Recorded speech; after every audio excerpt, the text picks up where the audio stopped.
class, and welcome to another day in History 203 Digital Media in America. And today we're going to be talking about digital divide.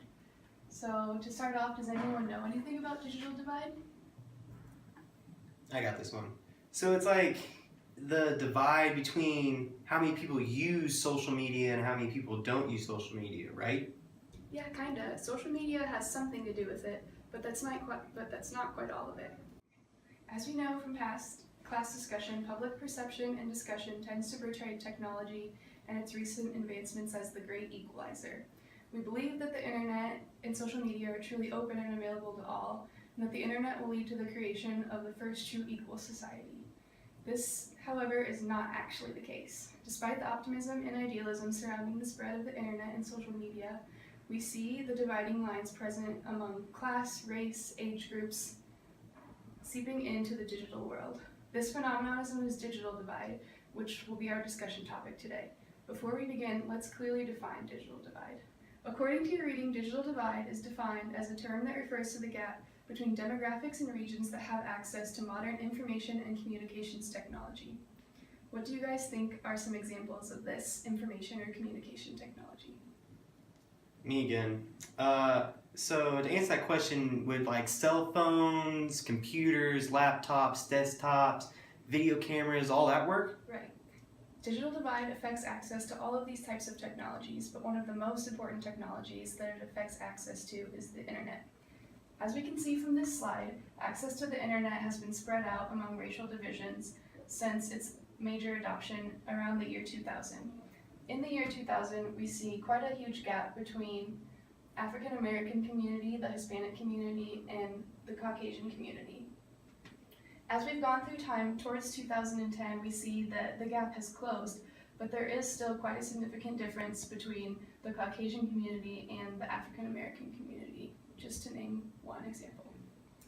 Another form of digital divide is the divide between rural and urban populations. As we can see from this graph, different types of internet access have always been staggered between the blue rural populations and the red urban populations, with the red population always having significantly more access to the internet than rural populations have. So a question for the class, now that you know more about what digital divide is and what it looks like, do any of you believe that you've witnessed it in your own life?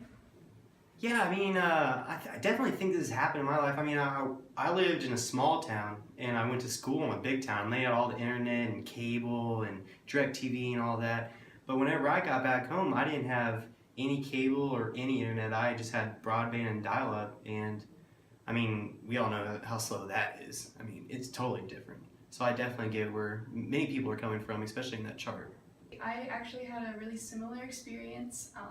I ended up switching schools midway through my high school career, and at my first school, we had access to all kinds of technology. We had multiple computer labs, we had iPads, we had MacBooks, all these types of things.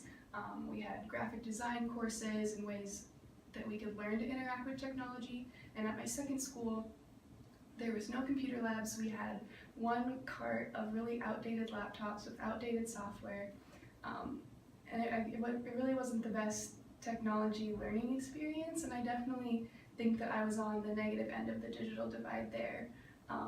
But what we've learned with the changes in technology that are happening right now, having this kind of outdated technology doesn't have to be as negative as it once was in regards to digital divide. There are tons of open source softwares that we can use on these older computers to allow people to have better access to more types of technology and technological learning experiences. For example, even if the computer is older, someone can install the Linux operating system onto the computer, which gives them the experience of a more modern operating system, even if they don't have the newest technology.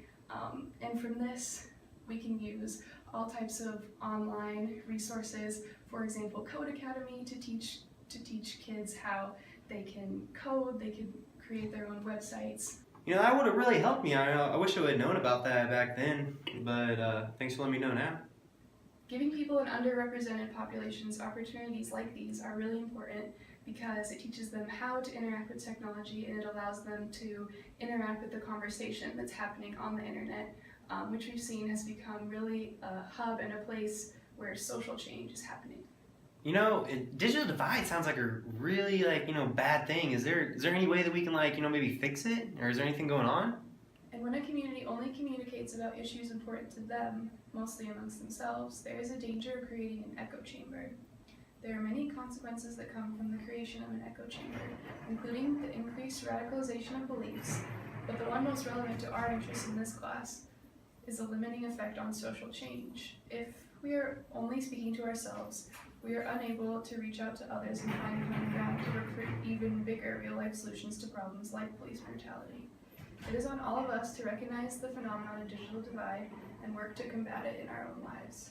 If we can move towards the creation of an internet community that is closer to the popular perception of an open community where discussion flows freely despite our differences, there really is no limit to the kind of change we can attempt to enact.